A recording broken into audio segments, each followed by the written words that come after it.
আরম্ভ করছি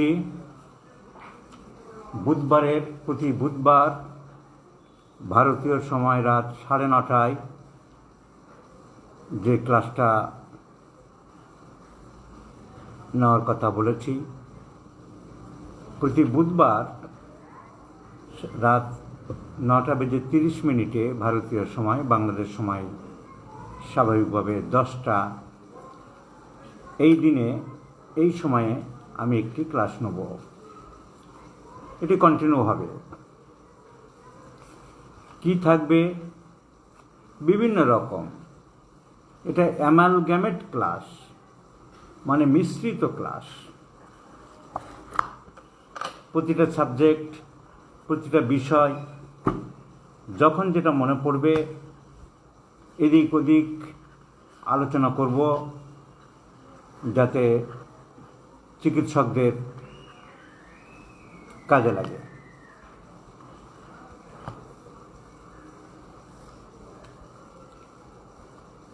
doctor Hutchinson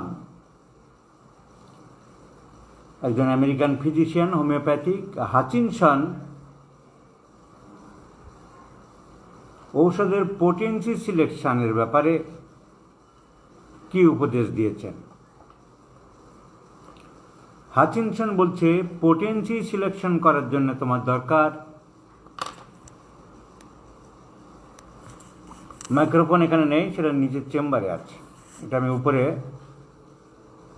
আমার বসবাসে লাগোয়া ঘরে ক্লাসটা নিচ্ছি। বৃষ্টি পড়ছিল, ওখান থেকে উপরে চলে এসেছি। রোগীর বয়স, তো potency selection, age is a factor. প্রত্যেকে কাগজ কলম রাখবেন, যেসব পয়েন্টগুলো দরকারি পয়েন্টগুলো লিখে নেবেন। আমি আমার নলেজ থেকে, অভিজ্ঞতা থেকে এবং যা কালেকশন আছে সেই সংগ্রহ ভাণ্ডার থেকে আমি বিভিন্ন পয়েন্টে যখন যেটা মনে পড়বে নোট দেবো আর কি।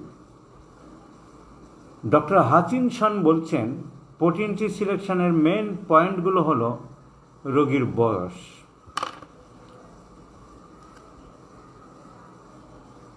অ্যাডভান্সমেন্ট অফ দ্য এজ, বয়স বেশি হলে, বার্ধক্যজনিত অসুবিধা হলে বা অসুস্থতা হলে পোটেন্সি লো দিতে হবে।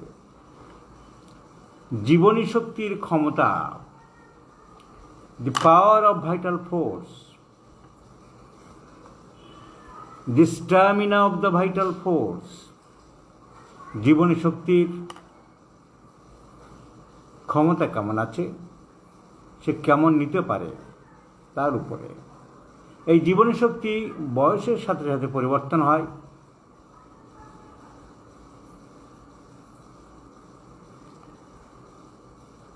এর পরের দিন মাইক্রোফোন লাগাবো, কারণ আজকে তো আর সম্ভব না, সেটা রয়ে গেছে নিচে। আমি উপরে ঘরে ক্লাস নিচ্ছি। তাহলে রোগীর বয়স, রোগীর জীবনী শক্তি, রোগীর বুদ্ধির প্রখরতা, দৈহিক যন্ত্রের প্রতিক্রিয়া সহ্য করিবার ক্ষমতা, রিয়াকশনটা সে কীভাবে নিতে পারে, এবং আরও পারিপার্শ্বিক অবস্থা, এসবের উপরে পোটেন্সি সিলেকশন করে। জীবনী শক্তি যেখানে ক্ষীণ হবে, কলেরায় ভুগছে, ডায়রিয়াতে ভুগছে, টাইফয়েডে ভুগছে, নিউমোনিয়াতে ভুগছে, আরও কঠিন অসুখে ভুগছে, তার জীবনী শক্তি দুর্বল, জীবনী শক্তি ক্ষীণ। জীবনী শক্তি যেখানে ক্ষীণ হবে, প্রতিক্রিয়া করার ক্ষমতা সেখানে কম থাকবে। আমার শরীর যদি দুর্বল থাকে, তাহলে আমি শত্রুকে প্রতিহত করতে পারবো না। সেসব জায়গায় নিম্ন শক্তিকেই প্রাধান্য দিতে হবে। প্রাণঘাতী রোগে, অ্যাকিউট ডিজিজে প্রথমে নিম্ন শক্তি দিয়ে যদি কিছুটা ভাইটাল ফোর্স স্টিমুলেট হয়, রোগী যদি কিছুটা চাঙ্গা হয়, তারপরে আস্তে আস্তে পোটেন্সি বাড়ানো যেতে পারে। ডক্টর হাচিনসন বলছেন, ইংরেজিতে বলছেন, আমি বাংলা করে দিচ্ছি, নিস্তেজ জীবনী শক্তিকে হঠাৎ জোর করে সতেজ যদি করতে যাও তাহলে হিতে বিপরীত হতে পারে। জীবনী শক্তি উল্টে লোপ পেতে পারে এবং রোগীর মৃত্যু হতে পারে।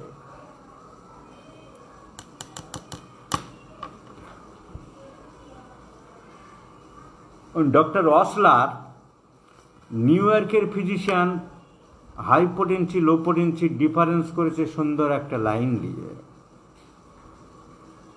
উনি বলছেন নিম্ন শক্তির ঔষধ হচ্ছে নিম্ন শ্রেণীর বীণা বা বাদ্যযন্ত্রের মতন, আর উচ্চ শক্তির ঔষধ হলো উচ্চাঙ্গের বীণা বা বাদ্যযন্ত্রের মতন। উচ্চাঙ্গের বাদ্যযন্ত্রে, গিটারে, স্প্যানিশ বা বীণাতে যে ঝংকার তুলতে পারবো, যে হাই স্কেল তুলতে পারবো, কম দামের বাজে সস্তার ইনস্ট্রুমেন্টে সে ঝংকার তুলতে পারবো না।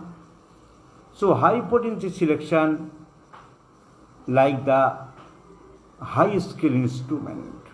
It is quite unwise to play a low quality instrument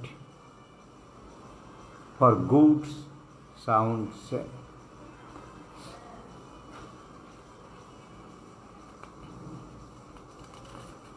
sense পাওয়া যাবে না।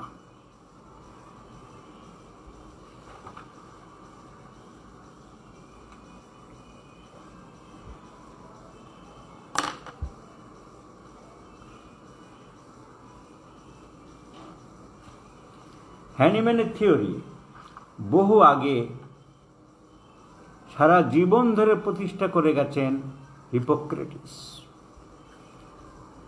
Disease is the natural process and it's symptoms are the reactions of the body to the disease. রোগ হলো স্বাভাবিক বা প্রাকৃতিক ধারা বা অগ্রগতি, আর লক্ষণ হলো এই দেহের প্রতিক্রিয়া মাত্র।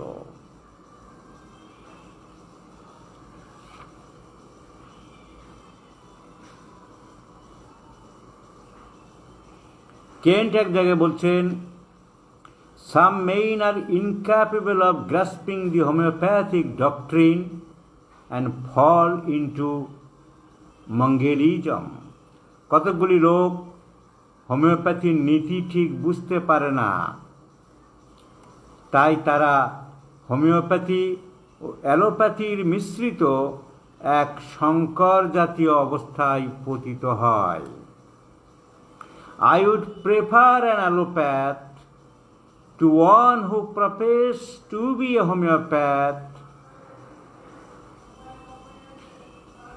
who does not know enough homeopathy for practicing it. কতগুলো লোক যারা হোমিওপ্যাথির নীতি ঠিক মতো বুঝতে পারে না, তারা হোমিওপ্যাথি অ্যালোপ্যাথির মিশ্রিত এক সংকর জাতীয় অবস্থায় পতিত হয়। আমাদের দেশের কিছু বিএসএমএস ডাক্তাররা অ্যালোপ্যাথি হোমিওপ্যাথি মেশানোর জন্য পাগল হয়ে গিয়েছিল। ব্রিজ কোর্স বলে একটা কোর্স করতে চেয়েছিল, যে অ্যালোপ্যাথিও শিখব হোমিওপ্যাথিও শিখব। কেন্ট বলছেন তারা এক সংকর জাতীয় চিকিৎসক ছাড়া আর কিছুই তৈরি হয় না। বলছেন, I would prefer an allopath, আমি বরং একজন অ্যালোপ্যাথিক চিকিৎসককে প্রেফার করব, রাদার দ্যান দোজ হোমিওপ্যাথস, সেই সব হোমিওপ্যাথি বাদ দিয়ে যেসব হোমিওপ্যাথদের বিশেষ জ্ঞান নেই, তার থেকে বরং অ্যালোপ্যাথিক চিকিৎসক ভালো।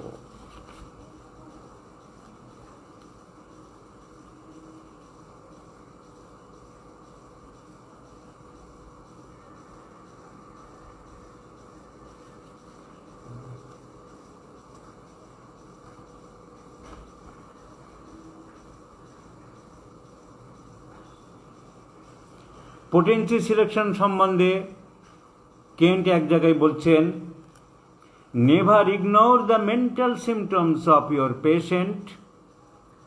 They are the outstanding features of his internal turmoil.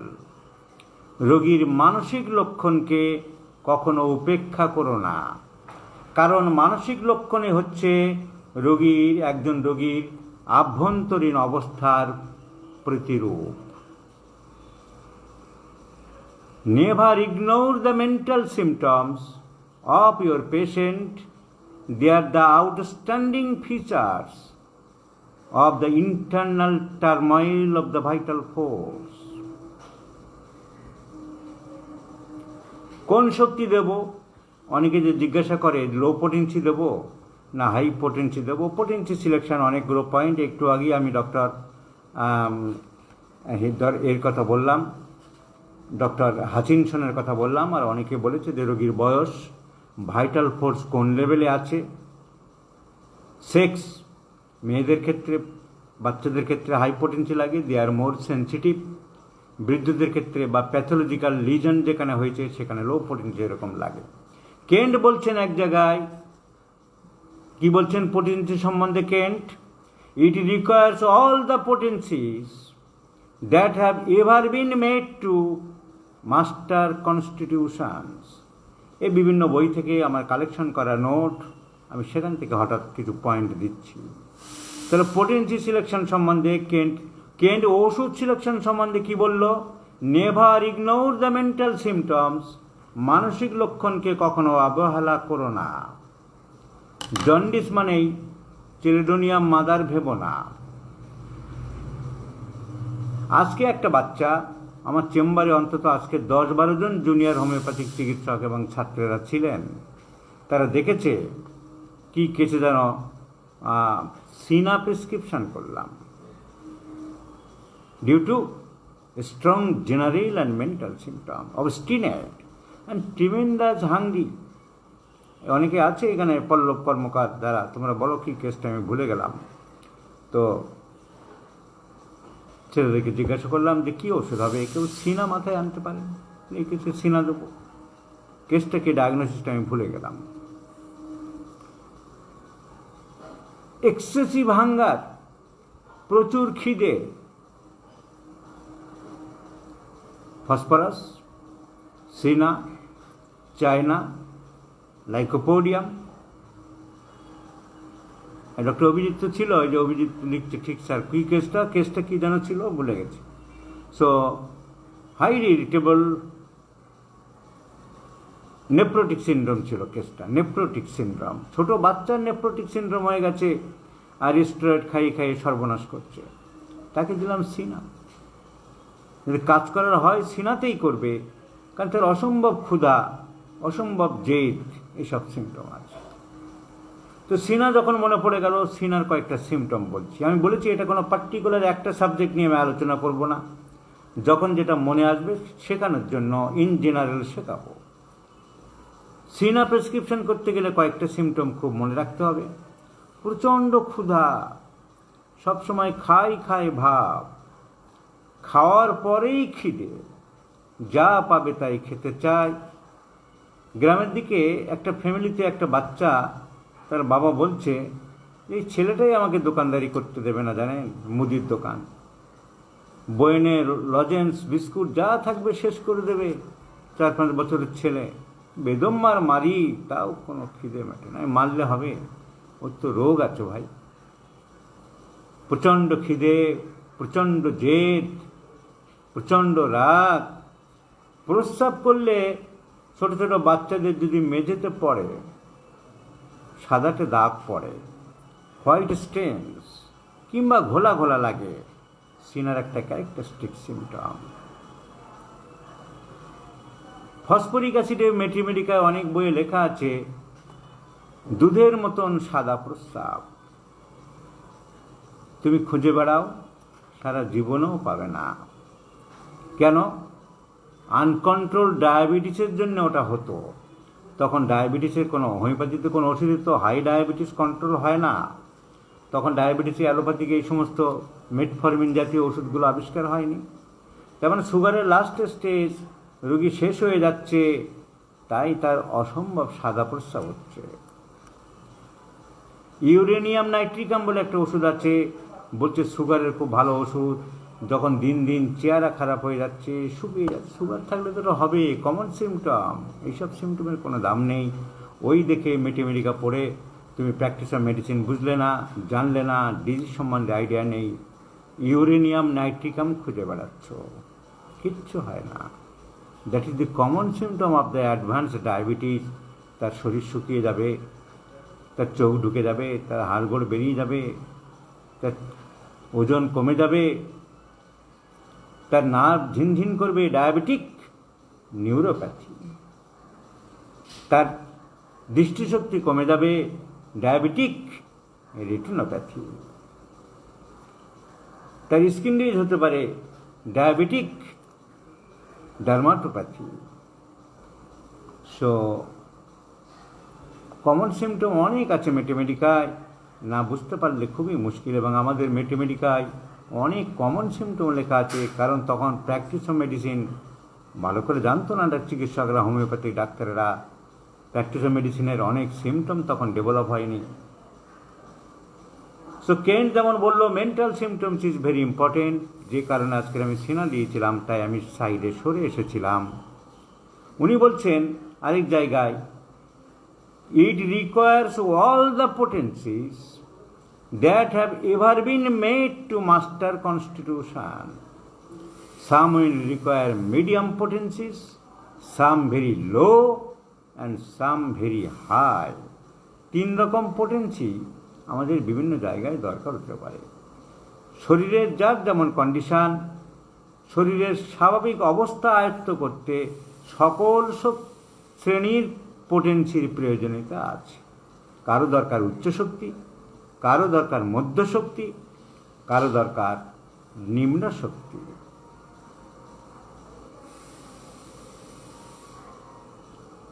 মনে রাখতে হবে। স্যার উইলিয়াম ক্রুকসের একটা কথা এই পোটেন্সি বা ওষুধ সম্বন্ধে আসছে না, জেনারেল কথা খুব ভালো লেখা ছিল, আমার সেই ডায়েরিটা বের করেছি, যেখানে যেখানে মহাপুরুষদের বাণী লেখা আছে। To stop short at any research that bars fair to widen the gates of knowledge, to recoil from fear to difficulty or adverse criticism is to bring reproach and science. জ্ঞানের দরজা বন্ধ হয়ে যায় এরূপ কোনো গবেষণা কাজকে সংকোচ করা অথবা কষ্ট কিংবা নিন্দার ভয়ে কর্তব্য হতে প্রত্যাবৃত্ত হওয়া, ফেরত আসা বিজ্ঞানের অপমান, বিজ্ঞানের অপমৃত্যু, তা করা যাবে না। তো এটা একটা হঠাৎ দেখলাম, তাই মনে পড়ে গেল। হ্যানিম্যানের জীবনী মনে আছে?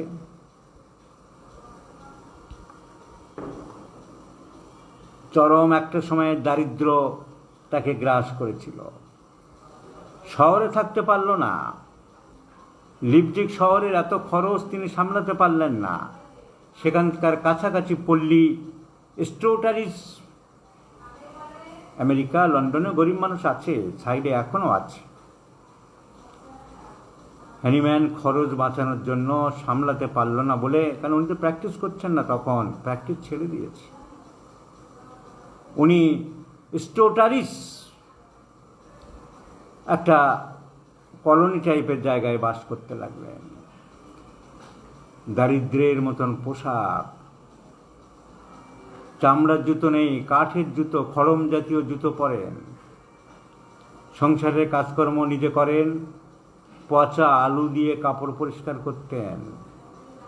কখনো ঠিকমতো আহার জোটে না। পুত্রকন্যা রোগশয্যায় কাতর হয়ে পড়েছিল। এক বন্ধুর কাছে চিঠি লিখে জানিয়েছিল, আমার চতুর্দিকে যেন রাত্রির ভয়াবহ অন্ধকার দেখছি। মরুভূমির এই ভীষণতা আমাকে গ্রাস করছে। আমার শান্তির জায়গা কোথায় বন্ধু? কিন্তু তবুও তিনি তার নতুন পথ পরিত্যাগ করেন। আমরা কার্ল মার্কসের জীবনী পড়েছি। দাস ক্যাপিটাল বই যখন লিখছেন, লন্ডনের মিউজিয়ামে বসে, লাইব্রেরিতে বসে, জার্মান থেকে বিতাড়িত হয়েছে। 4-5টা বেজে যায়, লাইব্রেরি বন্ধ হবে, সবাই তাগাদা দিচ্ছে, প্রচুর বইপত্র নিয়ে দাস ক্যাপিটাল লিখে গেছে। সংসারে চরম দারিদ্র, একখানা ছেঁড়া ফাটা তালি দেওয়া কোট তার সম্বল। গরিব মেহনতি পৃথিবীর যত শোষিত, বঞ্চিত, লাঞ্ছিত, গঞ্জিত, অবহেলিত, অপাঙ্ক্তেয় গরিব মানুষদের জন্য তার মন উদ্বেলিত। কী করে তাদের মুক্তি আনা যায়, কী করে তাদের অর্থনৈতিক উন্নতি করা যায়? নিবিড়ভাবে লাইব্রেরির যে কেয়ারটেকারগুলো যারা দেখাশোনা করে, তারা দেখে চলেছে এই বৃদ্ধ রোজ আসে, 10টা-11টার সময় আসে, কিছুই সারাদিনে খেতেও দেখে না, সন্ধে পর্যন্ত লিখেই চলেছে। বাড়িতে গিয়ে যায়, ওয়াইফ খাবার নেই, ছেলেমেয়েরা না খেয়ে মারা যায়। একটি মেয়ে চোখের সামনে মারা যায়, কবর দেওয়ার জন্য একটা কফিন কিনতে হবে, কফিন কেনার পয়সা জোটেনি। কিন্তু দাস ক্যাপিটাল লেখা বই বন্ধ করতে পারেনি। বন্ধু ফ্রেডরিক এঙ্গেলস, যে ফ্রান্সের বন্ধু ফ্রেডরিক এঙ্গেলসের সাথে তার পরিচয় হয়। ও কিছু টাকা পাঠালে সেদিন ব্যাগটা নিয়ে কিছু বাজার করত। তো জ্ঞানের জন্য মানুষ নিন্দার ভয়ে, সমালোচনার ভয়ে পিছিয়ে আসতে পারে না। স্যার উইলিয়াম ক্রুকস অনেকেই বলেছেন, তাই সুন্দর বলেছেন, to recoil from fear of difficulty or adverse criticism is to bring reproach and science. বিজ্ঞানের গতিকে স্তব্ধ করা যাবে না। সো আমরা পড়ছি, বিভিন্ন রকম মহাপুরুষদের কিছু বাণী লেখা ছিল, সেগুলো পড়লাম। ডক্টর হুইটমন্ট, নিউ ইয়র্কের ফিজিশিয়ান, ডক্টর হুইটমন্টের একটা ম্যাথমেটিকা বই ছিল ছোট্ট, সেখানে নাক্স ভূমিকা সম্বন্ধে উনি বলছেন, the Nux vomica type is the over civilized ডোয়েলার।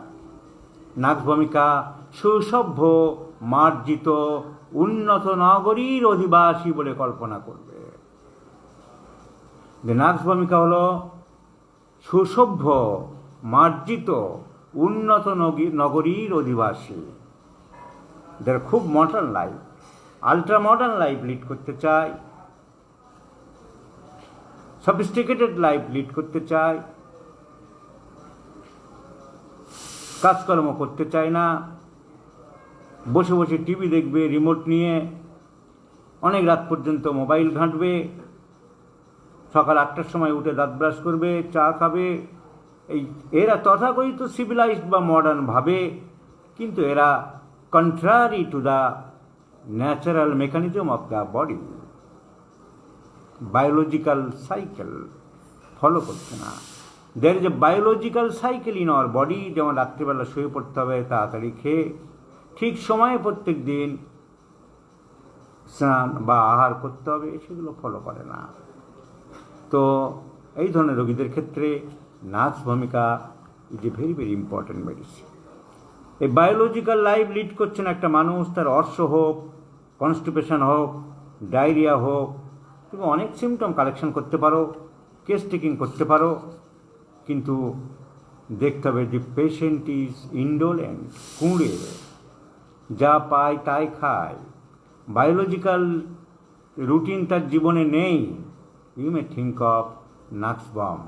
তাই ডক্টর হুইটমন্টেনা বলেছেন, the Nux vomica type, Nux vomica patient is over civilised.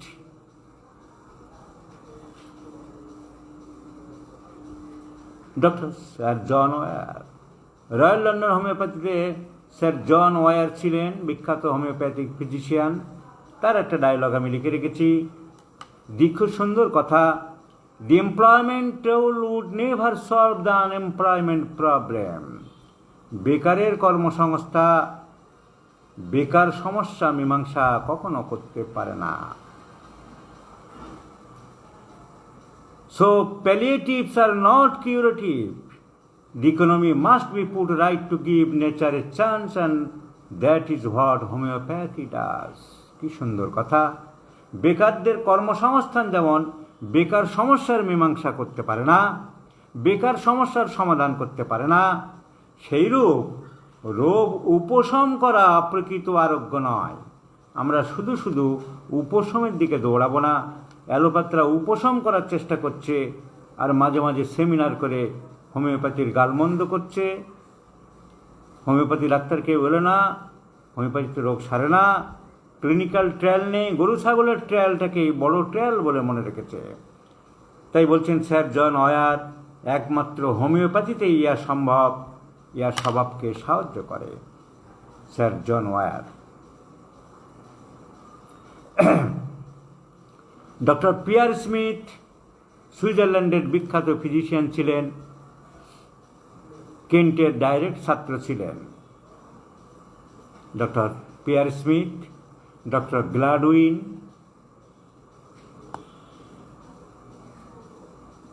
Margaret লন্ডনের, ডক্টর নার, এরা সব কেন্টের ডাইরেক্ট ছাত্র ছিল। অনেকে জানে না, কেন্টের একজন ডাইরেক্ট ছাত্র ছিলেন আমাদের কলকাতার ডক্টর বিজয় বসু। একটা বিজয় বসু অনেকে জানে, বাংলাদেশের অনেকে হয়তো বাংলা বই পড়ে বলে সেই বিজয় বসুর নাম জানবে। তারা যে বিজয় বসুর নাম জানে, অনেকে যে বিজয় বসুর নাম জানে, সেই বিজয় বসু না, এই বিজয় বসুর নাম সবাই জানে না। অনেকে যে বিজয় বসুর নাম জানে, বিজয় কুমার বসু, তিনি খুলনা জেলার মহেশ্বর পাশা গ্রামে প্র্যাকটিস করতেন। তারপর তিনি কলকাতায় এসে ভবানীপুরে প্র্যাকটিস করতেন, 1 নম্বর রানী শঙ্করী রোড। উনি বাংলা ভাষায় প্রচুর বই লিখে গেছেন, 25-30টা বই। উনি ছোটো ছোটো বই, বিভিন্ন রকম বই, শক্তি ও মাত্রা, কী করে কেস টেকিং করতে হয়, মানসিক লক্ষণের মেটেমেডিকা, এরকম অনেকগুলো বই লিখে গেছে। কিন্তু ওনার বইয়ে ডক্টর ঘটক সাহেবের মতন ট্রিট দ্য পেশেন্ট, কনস্টিটিউশনাল ট্রিটমেন্টের উপরে জোর দিয়েছেন। রাধারমণ বিশ্বাসের মতন বা অন্য অনেকের মতন চুটকি চিকিৎসার উপরে জোর দেয়নি। চুটকি চিকিৎসা দিয়ে রোগ সারে না, সারতে পারে না। এই হলো বিজয় বসু, যে বইগুলো সবাই পড়ে। আমি আরেক বিজয় বসুর কথা বলছি। আমরা যখন ডাক্তারিতে ভর্তি হলাম 1975 সালে, তখন উনি মারা গেলেন। আমি না কয়েকটা মাত্র ক্লাস পেয়েছিলাম। বিখ্যাত গলা ছিল, 4 তলায় ক্লাস নিতেন, নিচ থেকে শোনা যেত। উনি পড়িয়েছিলেন থুজা। এই বেটা, থুজা মানে গণেশ, গণেশজি, হিন্দুদের যে পূজা হয় কার্তিক গণেশ। উনি বলছেন থুজা মানে গণেশ ভাববে, পেটটা মোটা, থলথলে চেহারা, সেই মাথায় ঢুকে আছে থুজা মানে গণেশজি। Doctor BK. বোস তার নাম ছিলেন। তিনি ছিল ওই কলেজে, উনি পরে এসে যোগ দিয়েছিলেন। উনি স্বাধীনতা সংগ্রামী ছিলেন। ওনার জীবনে একদিন আমি দেবো, টাইম খুব অভাব, আমার টাইমের এত অভাবের জন্য আমি কোনো কাজ করতে পারছি না। আর টাইমের আমি কাজগুলো কমপ্লিট করতে পারি না, একটাই কারণ, অনেক কাজ আমি কমপ্লিট করতে পারছি না। অনেক জিনিস লিখতে হবে। ফেসবুকে কতগুলো কেস দিয়েছিলাম, সেগুলো সলভ করব। সে একটা মেয়ের কেস দিয়েছিলাম, এটা ওটা, অনেক কিছু করতে পারি না, প্রচুর রোগীর চাপ। আর বইপত্র লেখা বা পড়া আমি গুছিয়ে অনেক কিছু করতে পারছি না। কারণটা কি জানেন? একটাই কারণ, লোভ। আমি লোভী মানুষ। লোভ মানুষকে সর্বনাশ করে দেয়, আমাকেও লোভেই সর্বনাশ করে দিচ্ছে। কিসের লোভ?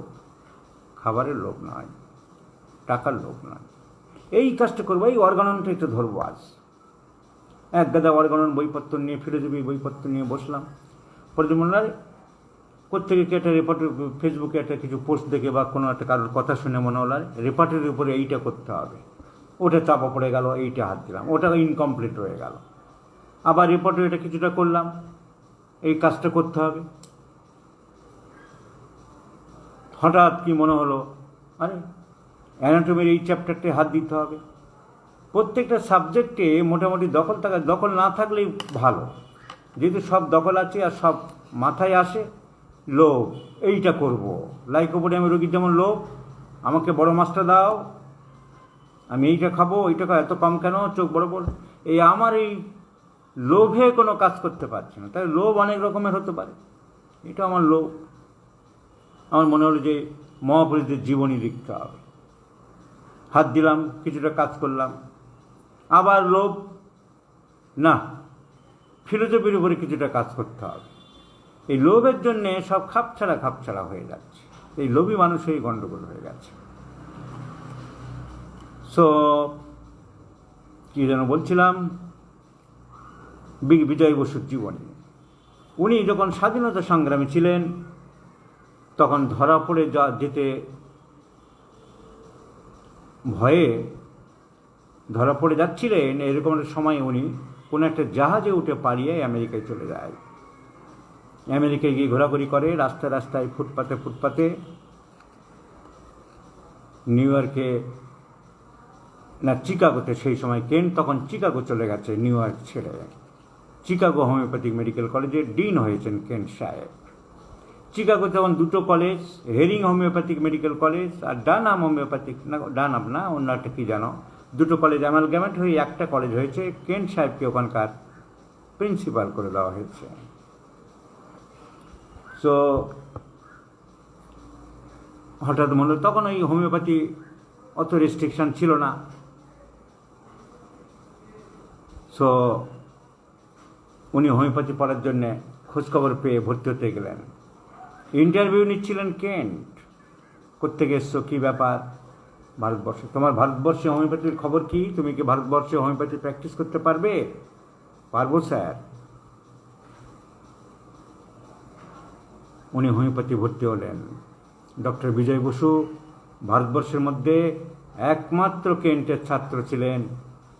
শিয়ালদহের গোমেশ লেন, নীলরতন সরকার হসপিটালের উল্টো দিকে গোমেশ লেনে উনি বসবাস করতেন এবং 1975 সালে শেষ করলেন।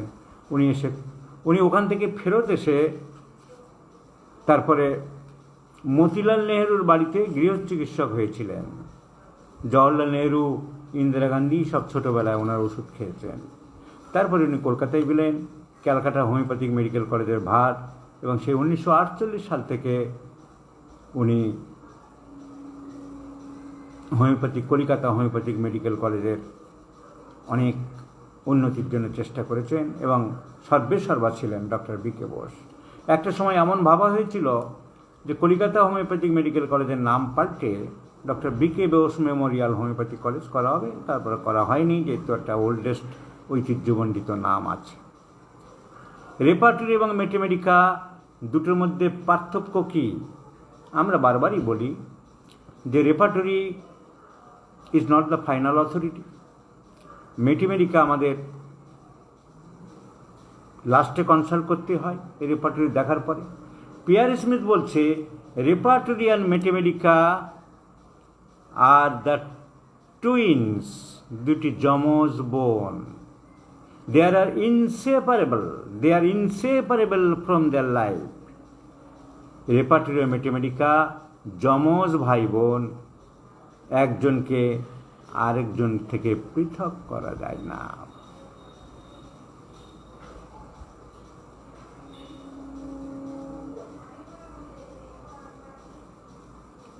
Doctor DM. বোরল্যান্ড বলছে এক জায়গায়, to confine oneself to the study of the repertory and neglect to the study of mathematica is just about as sensible as to study catalogue of a reference library and bever to look at the volume to which the cataloguer refer. Doctor Borland, একটু আগে আমরা জানলাম peer Schmidt বলছে দে are the twins, একজনকে আরেকজন থেকে separate করা যায় না। ডক্টর বোরল্যান্ড বলছে যারা রেপার্টরি নিয়ে রাত দিন কাজ করে, শুধু রেপার্টরি অধ্যয়ন করে আর ম্যাথমেটিকা মোটেই পড়তে চায় না, যান্ত্রিক রেপার্টরি নিয়ে পড়ে থাকে, তারা শুধু লাইব্রেরিতে ঢুকে লাইব্রেরির ক্যাটালগ ঘাঁটার মতন লোকে পরিণত হয়, লাইব্রেরির বইয়ের স্বাদ আর পায় না। বইয়ের স্বাদ পেতে গেলে, তাই হোমিওপ্যাথির স্বাদ পেতে গেলে ম্যাথমেটিকা পড়তে হবে।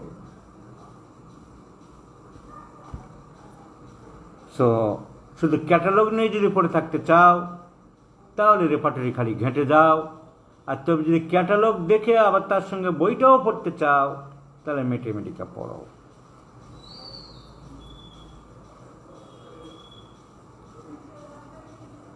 ডক্টর বোগার রেপার্টরি সম্বন্ধে কি বলছে? আহা, those who do not use the repertory do not know them. যারা রেপার্টরি ব্যবহার করে না তারা তো রেপার্টরি সম্বন্ধে কিছুই জানে না। They are the sleepers and they must be waked up. তারা ঘুমিয়ে আছে, তাদেরকে জাগিয়ে দাও, তাদেরকে জাগাতে হবে। ডক্টর বোগার বলছেন, তাহলে এক একজন এক এক রকম কথা বলে গেছে, সবগুলো মিলিয়ে আমাদের ভাবতে হবে। পিয়ার স্মিথ বলছে তাদেরকে আলাদা করা যাবে না। ডক্টর বোল্যান্ড বলছে শুধু রেপার্টরি ঘেঁটে গেলে তুমি লাইব্রেরিতে ঢুকে খালি ক্যাটালগুলো দেখে যাচ্ছ, ক্যাটালগ, তুমি বইয়ের স্বাদ পাচ্ছ না। ডক্টর বোগার বলছে রেপার্টরি যে ঘাঁটেনি, রেপার্টরি যে হাত দেয়নি, সে ঘুমিয়ে আছে, তাকে জাগাও, ঘুম থেকে জাগাও।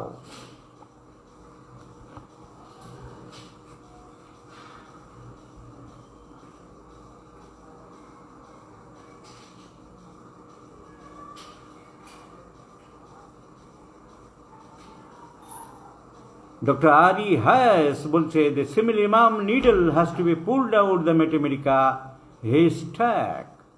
ম্যাথমেটিকার শুষ্ক খড়ের গাদা থেকে সদৃশতম ঔষধের সূক্ষ্ম খড়টা বের করে নাও। ডক্টর জে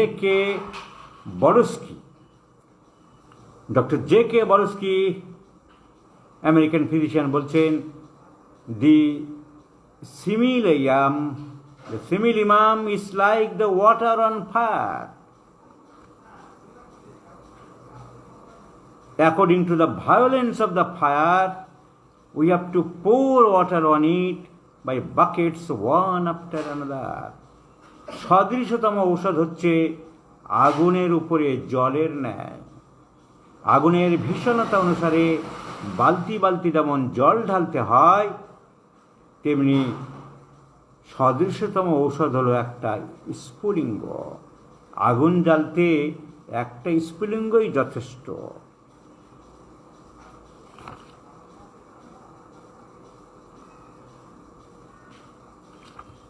হোমিওপ্যাথি অ্যালোপ্যাথি নিয়ে তর্ক হচ্ছে। ছাগল গরু বলি, আমি তো ডাইরেক্ট একটু গালাগালি দিই, ভয় পাই না। ছাগল গরুরা ডিবেট করছে, ওপেন ডিবেট করো না, ফেসবুকে ওপেন ডিবেট করো, মঞ্চ করে সাংবাদিকদের এনে ডিবেট করো, তখন যাব। চুপি সারে কোনো একটা অ্যাপসের মধ্যে ঢুকে এইখানে চাপো, ডান দিকে বাঁ দিকে ওইটা ঘোরাও, এইসব করে কদিন আগে আমাদের এখানে একটা হয়েছিল, যাতে কেউ না যেতে পারে নাটক করে হোমিওপ্যাথি খারাপ, কিছু হয় না। একটা লোক কি মণ্ডল যেন, অমিত মণ্ডল, হাসতে হাসতে মিষ্টি মিষ্টি কথা বলে ডোজ দিচ্ছিল। হ্যাঁ, এতে কিছু হয় না, এতে কোনো ক্লিনিক্যাল ট্রায়াল নেই।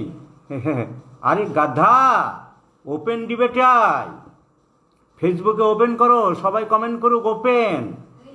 লুকোচুরি করে ওরকম নাটক করে একটা অ্যাপস থেকে বের করে এখানে ঢুকতে হবে, ডান দিকে চাবি ঘোরাও, তারপরে 5-এ যাও, তারপরে 3-এ যাও, তারপরে 2-এ যাও, ডাক্তাররা ঢুকতে পারছে না। সব নাটক করার কি দরকার? যেখানে ডিবেট হোক, যেসব ছাগলগুলো ডিবেট করতে আসুক, হোমিওপ্যাথিক ছেলেরা নানান রকম তাদের ফাঁদে পা দিয়ে এই কথা ওই কথা, এই বোঝানো ওই বোঝানোর দরকার নেই। আমি একটা কথা বলে দিচ্ছি, সেইগুলোই শুধু বলবে। কি সেই একটি কথা?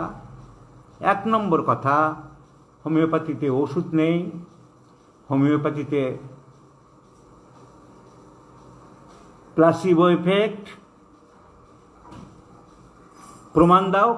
আমি প্রমাণ দিতে চাই তুমি আমার ওষুধটা খাবে। আমি তৈরি করে দিচ্ছি না, আমি কোম্পানি থেকে কিনে এনে দিচ্ছি, সিল ফাইল, তুমি রোজ খাবে।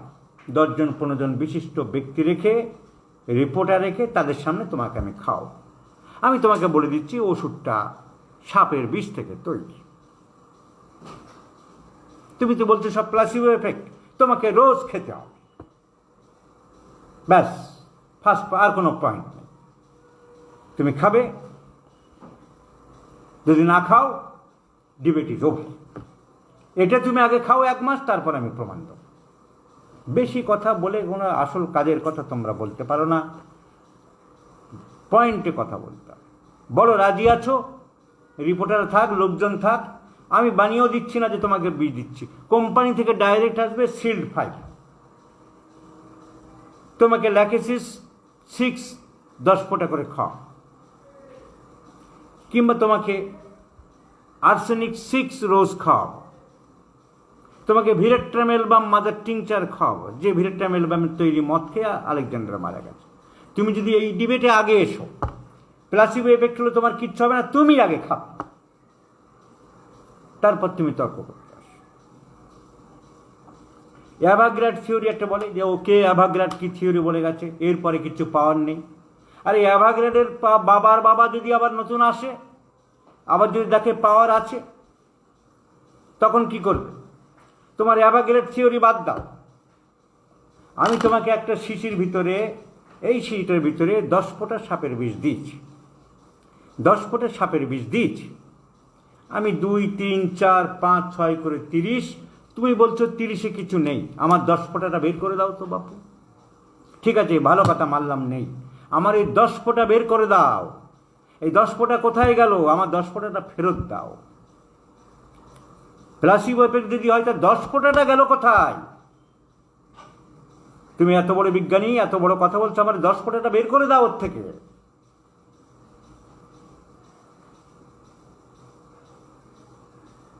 আর যদি না বের করতে পারো 10 ফোঁটা গেল কোথায় বুঝিয়ে দাও। আর তা যদি না পারো, ওই 10 ফোঁটার ওর ভিতরে আছে ওইটা তুমি রোজ খাও, প্লাসিবো এফেক্ট 30 দিন খাও আমার সামনে রোজ। তারপর তোমার প্রশ্ন তোমার সঙ্গে পরের বার আমি ডিবেটে যাব। ডক্টর মহেন্দ্রলাল সরকার বলছেন, had it not been for the evident superiority of this new system over the old, people would not have trusted their health and their lives to laymen. Allopathy অপেক্ষা হোমিওপ্যাথির শ্রেষ্ঠত্ব না থাকলে লোকে কখনো তাদের স্বাস্থ্য আর জীবন, এই সব তোমরা যাদের অচিকিৎসক বলছো তাদের উপরে সঁপে দিত না। এই গাধার দল!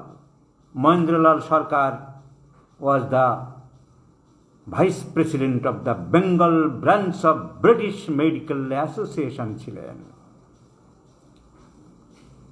তখন ইন্ডিয়ান মেডিকেল অ্যাসোসিয়েশন ছিল না, ব্রিটিশ মেডিকেল অ্যাসোসিয়েশন, তার বেঙ্গল ব্রাঞ্চের উনি অনেক কাঠখড় পুড়িয়ে পরীক্ষা করে তবে হোমিওপ্যাথিতে এসেছিলেন। বলছে যদি অ্যালোপ্যাথি অপেক্ষা হোমিওপ্যাথির শ্রেষ্ঠত্ব না থাকতো তাহলে লোকে তাদের স্বাস্থ্য জীবন বৃথা তাদের হাতে সঁপে দিত না। ডক্টর মার্গারি ব্লাকি অব লন্ডন বলছেন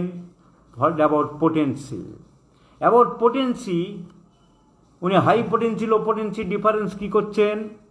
উনি বলছেন কত বই আছে, কত কালেকশান করেছি, যারা দেখেছে তারা দেখেছে, অথচ বাংলাদেশের এক ছাগল আমাকে লেকচার দিতে নিয়ে গেল, কোনো পারিশ্রমিক নিইনি, মাঝখান থেকে বললো তার নাকি বই নিয়ে চুরি করে নিয়ে চলে এসেছে। নির্লজ্জতার একটা সীমা থাকা দরকার। তোমার কফিন, 5খানা কফিন বই দিয়ে মরে দেবো গো বন্ধু। মানুষ কত নিচে নামতে পারে। ডক্টর মার্গারি ব্লাকির বই এখানে একটা আছে, আমি দেখাচ্ছি, খুব ভালো বই, ছোট্ট বই, যদি কেউ কালেকশন করতে পারো কিনবে, অনেক বই আছে। তো উনি বলছেন high potency low potency difference, about the high potency and low potency, I have compared my high potency to a shower of rain. ঔষধের উচ্চ শক্তিকে আমি অজস্র বৃষ্টিপাতের সাথে তুলনা করি। Then the low potency to the water can that I must use occasionally in some corner of the garden of my house in order to weather a critical stage. উনি বলছেন ঔষধের উচ্চ শক্তিকে আমি অজস্র আকাশ থেকে পড়া বৃষ্টিপাতের সাথে তুলনা করি, আর নিম্ন শক্তি হলো একটা বৃহৎ জলপাত্র যা আমি আমার বাগানের এক কোণে রাখি প্রয়োজন মতো জল দিতে পারি। ডক্টর জি.আর. মিটচেল তার একটা বই থেকে আমি লিখে রেখেছি, কারণ কোনো টপিক নিয়ে বলতে গেলে তো এইগুলো বলা যায় না, তাই আমি এই সাবজেক্টটা একটা দিন আলাদা রেখেছি আমার মনের মতন করে, বিভিন্ন জায়গা থেকে বিভিন্ন টপিক্সের উপরে আমি বলবো। ডক্টর মিটচেল বলছে, in homoeopathy there is potency and drug, ঔষধ আর ঔষধ পোটেন্সি পার্থক্যটা কি? Like a jockey and a horse, একটা খেলার রেসের ঘোড়া আর ঘোড়স ওয়ার। It is important to have the right mount, so to speak, in order to win the race.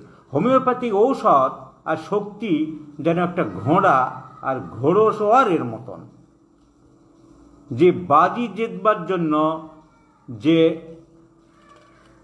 ঘোড়াটা পরিচালনা করার দরকার, ঠিক সেই ঘোড়াটাকেই ব্যবহার করতে হবে, তবেই তো তুমি রেসে জিততে পারবে।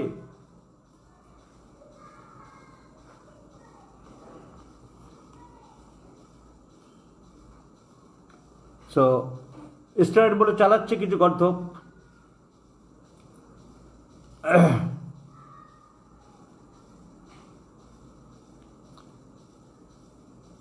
বল কেমিক্যাল টেস্ট করে দেখাও, ল্যাবরেটরিতে পাঠাও। মুখে বললে তো হবে না। যে সমস্ত ল্যাবরেটরিগুলো টেস্ট করে, আমাদের এখানে যেমন টেস্টিং ল্যাবরেটরি আছে, যে আর্সেনিক আছে কিনা, স্টেরয়েড আছে কিনা, তুমি দেখাও পরীক্ষা করে। এরকম ঘটনা হয়েছিল। 2 ডোজ ওষুধে হাঁপানি যখন দারুণভাবে সেরে গেল, আমার কাছে সেই পেশেন্ট আর আসে না। যে নিয়ে এসেছিল সে বলল যে এতদিনের হাঁপানি 2-4 ডোজে যখন সেরে গেল, 2 ডোজে এত ভালো আছে, নিশ্চয়ই স্টেরয়েড, নাহলে হতে পারে না। এটা পাকা পাকা মাল এক ধরনের থাকে।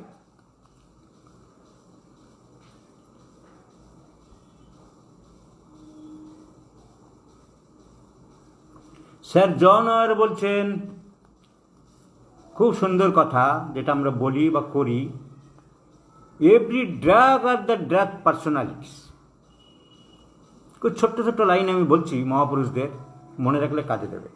এটা একটা খুব সুন্দর কথা। স্যার জন ওয়ার বলছেন, every drug is the personalities. একটা ওষুধ হলো একটা মানুষ, একটা চরিত্র। আমরা বইয়ে পড়লে হবে না, আমরা সেইভাবে অভিহিত করব। And as in measure as this is the case for prescribing as a personality of the medicine. কিসে রোগী? সালফারের রোগী। কিসে রোগী? পালসিটারের রোগী। এইটা যেদিন আমরা শিখব, এইটা যেদিন আমরা বলতে পারবো, সেটাই আমাদের আসল প্রাপ্তি হবে। সেই দিনই আমরা আসল হোমিওপ্যাথিক চিকিৎসা করতে পারব। সো আমরা স্যার কী ওষুধ দিলেন, এই সুযোগে আমি স্যার ছাত্রদের বলি, এইটা বলো না, স্যার উনি কিসের রোগী। এই অভ্যাস আমাদের করতে হবে। We should know the drug personality the man belongs to. Sir Noel পুডেফাটের এই জন্য একটা বই আছে, every drug is a personality. এই জন্য স্যার নোয়েল পুডেফাটের একটা ম্যাথমেটিকা আছে, ম্যান ইন আওয়ার ম্যাথমেটিকা। উনি ডিসকাস করছেন, বইটা দেখাবো, সুন্দর বই, আর পাওয়া যায় না এখন, আমি লন্ডন থেকে আনিয়েছিলাম বইটা, তো একদম দেখাবো, একদম অরিজিনাল লন্ডনের পাবলিশ। উনি বলছেন এবারে আমরা মিস্টার নাক্সের কথা বলবো, এরপরে বলবো পালসিটেল আলোচনা করতে গিয়ে বলছে, আসুন আমি এইভাবে ফেসবুকে কয়েকবার লিখেছিলাম, আমি মিসেস ল্যাকেসিস বলছি, আমি শ্রীমতী সিপিয়া বলছি। এই কথাটাই অনুকরণ করে আমি বলেছিলাম। তাহলে আমাদের ড্রাগ যদি জানি আমরা, সেই ওই নোয়েল পুডেফাটের বইয়ে এই জন্য এইভাবেই লেখা আছে, mister নাক্স, mister sulphur, mister lycopodium. আমরা এইভাবে ম্যাথমেটিকা যদি পড়ি, আলোচনা করি, আমাদের খুব দরকার।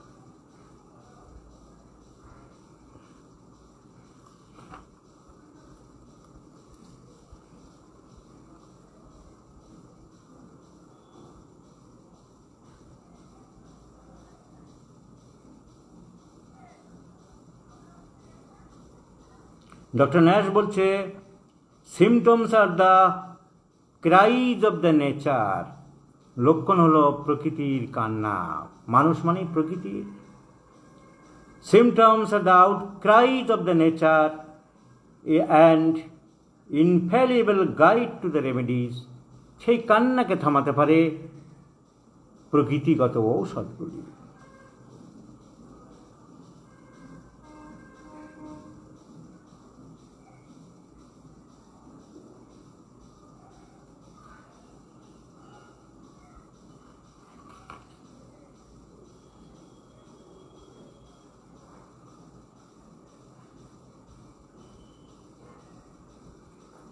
সেই একই কথা, treat the patient not the disease. Doctor Bernard বলছেন, নিউ ইয়র্কের ডক্টর বার্নার্ড 1958 সালে প্রকাশিত পুস্তকে উনি বলছেন, ডক্টর বার্নার্ড কি বলছেন, again and again it must be stated that the patient should be observed as an entity. গর্ভাবস্থার প্রথম 3 মাসে প্রেগনেন্সি নষ্ট হইলে এপিসমেল দাও, শেষ মাসে হইলে সাবাইনা দাও। রাধারমণ বিশ্বাসের কথা দিয়ে চলবে না। তাতে রাধারমণ বিশ্বাসকে আমাদের বন্ধুরা ক্লাস 1 চিকিৎসক বললে আমরা মানতে রাজি না। ডক্টর বার্নার্ড বলছেন, সবাই যা বলে গেছেন, কি সুন্দর বলছেন, again and again it is repeatedly verified. It must be stated once again that the patient should be observed as an entity, as a holistic way, as a totality way, as a whole. So treatment should be done accordingly. সেইভাবে মানুষটাকে চিকিৎসা করতে হবে। এই কথাই আমরা বারবার বলে আসছি, অ্যাগেইন অ্যান্ড অ্যাগেইন আমরা বলবো যে রোগীকে একক বা সামগ্রিকভাবে দেখতে হবে। রোগীকে একক বা সামগ্রিকভাবে দেখতে হবে এবং চিকিৎসাও তাই আমাদেরকে সামগ্রিকভাবে করতে হবে, আলাদাভাবে নয়। নাকের ওষুধ নয়, কানের ওষুধ নয়, চোখের ওষুধ নয়, লিভারের ওষুধ নয়, গলব্লাডারের ওষুধ নয়। প্রতিটি রোগীর ব্যক্তি স্বতন্ত্রতা, আলাদাভাবে তার টোটালিস্টিক চিকিৎসা করতে হবে।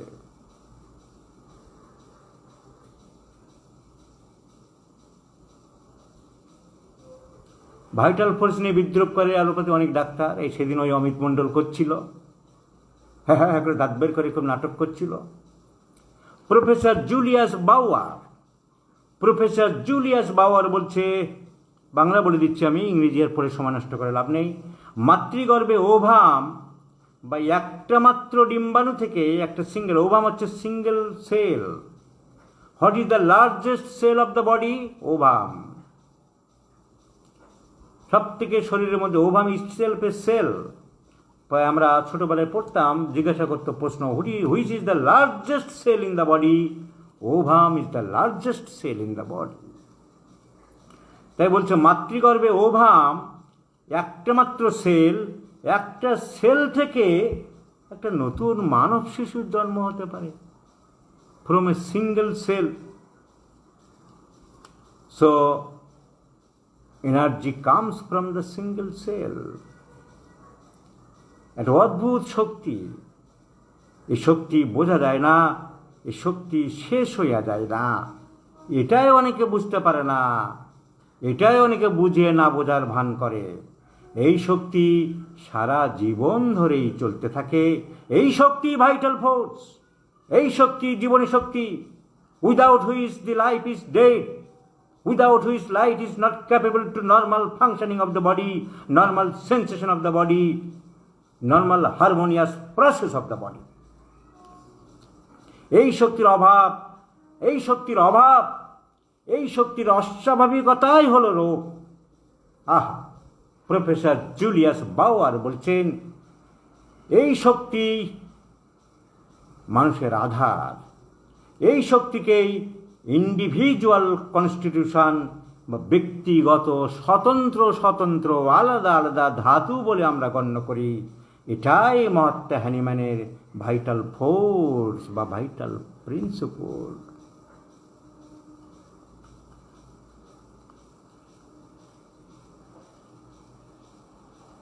এই শক্তিকে উন্নত করতে হলে তবেই রোগ সারবে, এই শক্তিকে নর্মালাইজ করলে তবেই রোগ সারবে, তা না হলে রোগ সারবে না। তাই যতই ভিটামিন জাতীয় জিনিস, যতই টনিক জাতীয় জিনিস আমরা দিয়ে থাকি না কেন, তা শুধুমাত্র প্লাসিবোর মতোই কিছুটা কাজ করবে। রোগীর মনকে, বাংলাটা ভালো বাংলা কী হবে, মনকে প্রবোধিত করতে পারবে, কিওর আনতে পারবে না। Cure will takes place only by the single simillimum potentized medicine.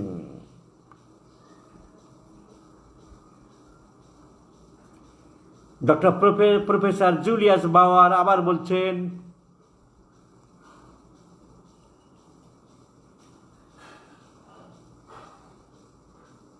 রোগ প্রথমে মনে আসে, তারপর অঙ্গ প্রত্যঙ্গে আসে, তারপর অঙ্গ প্রত্যঙ্গ ধ্বংসের মুখে যায়। তাই মানুষের প্রকৃতি জানতে হবে। রোগ সম্বন্ধে জানতে গেলে আমাদের মনকে আগে জানতে হবে। অ্যালোপ্যাথিক চিকিৎসা বিদ্যায় ছাত্রগণকে এই বিষয়ে অবহিত করা হয় না। এই সত্য আমাদের জানতে হবে, mind controls the body and body controls the different parts.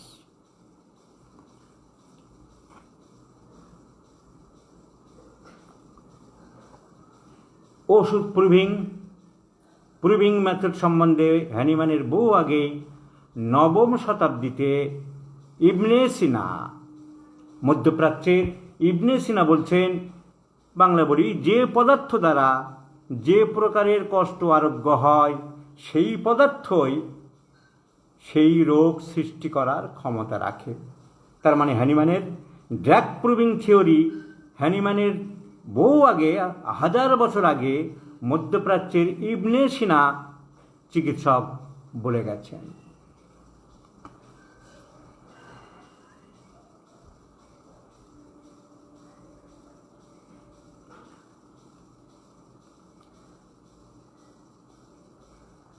Allopathic ওষুধের যে সাইড এফেক্ট হয়, যে খারাপ হয়, সে ব্যাপারে শ্রী অরবিন্দ পণ্ডিত ব্যক্তি কি বলেছেন,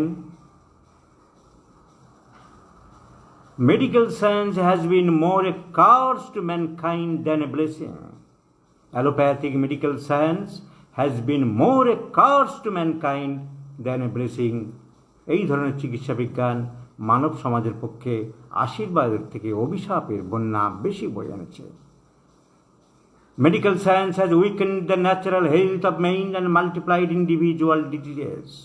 It has implanted for fear and dependence in the mind and the body. It has taught, উনি ইংরেজিতে খুব পণ্ডিত লোক ছিলেন শ্রী অরবিন্দ, চিকিৎসা বিজ্ঞান মানুষের স্বাভাবিক স্বাস্থ্যকে দুর্বল করে দিয়েছে, ব্যক্তিগত রোগ বহুগুণে আরও বাড়িয়ে দিচ্ছে, মন এবং শরীরে ভয়ের সঞ্চার করছে, মানুষের নিরপেক্ষতা নষ্ট করছে, আমাদের স্বাভাবিক স্বাস্থ্যের উপর নির্ভর করতে শিক্ষা দেয়নি, শিক্ষা দিচ্ছে বিশ্বাসপূর্ণ শীর্ণ খঞ্জের ষষ্ঠীর উপর নির্ভর করার জন্য। ভাইটাল ফোর্স যেমন লোককে সারায়, সেটাকে সাপোর্ট করেছে অরবিন্দ। বলছে, distrust of the curative power within us was our physical fall from paradise.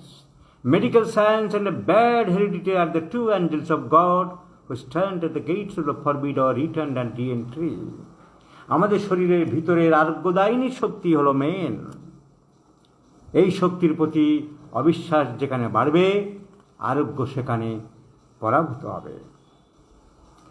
উনি বলছেন, হোমিওপ্যাথি যোগের কাছাকাছি বলা যায়। উনি যোগ ব্যবস্থার খুব গুরুত্ব দিতেন। অ্যালোপ্যাথি হোমিওপ্যাথির মতন পুরো দেহ সত্তাকে নিয়ে বিচার করে না, যোগ দেহ সত্তাকে নিয়ে বিচার করে। হোমিওপ্যাথি যোগেরই অনুরূপ।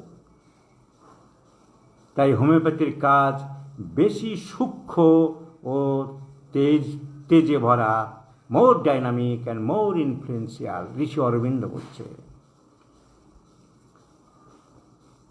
ডক্টর রবীন্দ্রনাথ ঠাকুর কি বলছেন, I have long been an ardent believer in the service of homeopathy. অনেক দিন থেকে আমি হোমিওপ্যাথিক বিজ্ঞানের একজন পরম ভক্ত। And I feel happy that it has got a greater hold in India than even in the land of its origin. এবং আমি অত্যন্ত আনন্দিত যে আমাদের দেশ ভারতবর্ষে এর জন্মস্থান জার্মানির থেকেও অধিক উন্নতি লাভ করিতেছে। কারণ জার্মানিতে গিয়েছিলেন, আইনস্টাইনের সাথে সাক্ষাৎ করেছিলেন। We require more scientific interest and inquiry into the matter with a special stress upon the Indian environment. ভারতের পারিপার্শ্বিক অবস্থা বিচার বিবেচনা করে আমি এই বিজ্ঞানের আরও অনুশীলনী ও গবেষণা কাম্য করছি।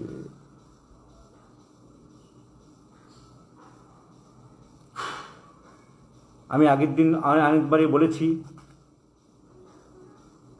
কার্লাইল, গ্রেট পোয়েট কার্লাইল, তার একটা line, apply your self to the sympathetic position of your patient. Apply your self to the sympathetic position of your patient. তোমাকে রোগীর অবস্থা নিজের বলে ভাবতে হবে, নিজের পরিবারের বলে ভাবতে হবে, নিজের পরিজনের বলে ভাবতে হবে। এই রোগী যদি আমার নিজের বাড়ির হতো, আমার নিজের আত্মীয় হতো, আমার রক্তের সম্পর্কের হতো, তাহলে আমি কি করিতাম?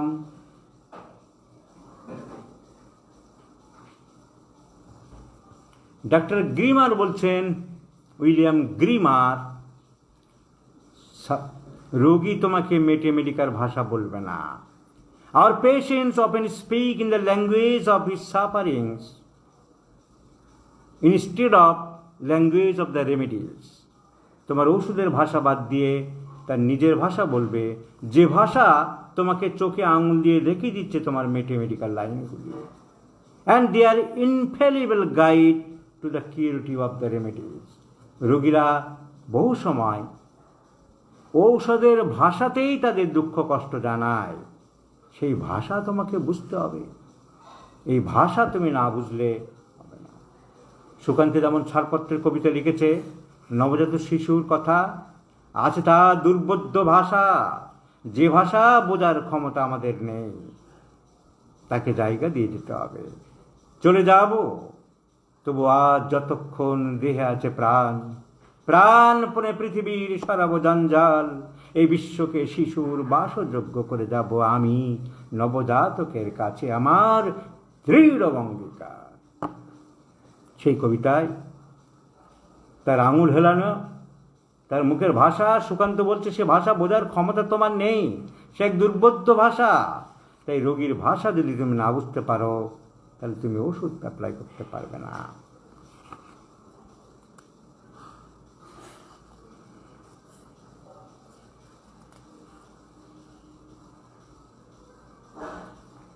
হ্যানিম্যান এক জায়গায় বলছে লেসার রাইটিংসে, ফিজিশিয়ান অ্যান্ড দ্য নার্স, চিকিৎসক এবং সেবিকা, চোজেন বাই গড, ঈশ্বর প্রেরিত। হ্যানিম্যান খুব ঈশ্বর বিশ্বাসী ছিলেন, ঈশ্বর প্রেরিত। Into the battle of the hardest like forlorn sentries close to the attacking enemy with no relief. কঠিন যুদ্ধক্ষেত্রে ঈশ্বর ডাক্তারকে এবং নার্সকে পাঠিয়েছে পরিত্যক্ত সৈনিকের ন্যায়, সৈনিকদের উপায়হীন অবস্থা তাদের সেবার জন্য। মারাত্মক বিষাক্ত আবহাওয়ায় যন্ত্রণাজনক চিৎকার আর মৃত্যুকাল আর্তনাদ থেকে বাঁচানোর জন্য তোমাদের আপ্রাণ চেষ্টা করতে হবে। তোমাদের ভূমিকা, হে চিকিৎসক, হে নার্স, যুদ্ধক্ষেত্রে তোমরা যেন মনে করো আহত সৈনিকের সেবা করতে চলেছ।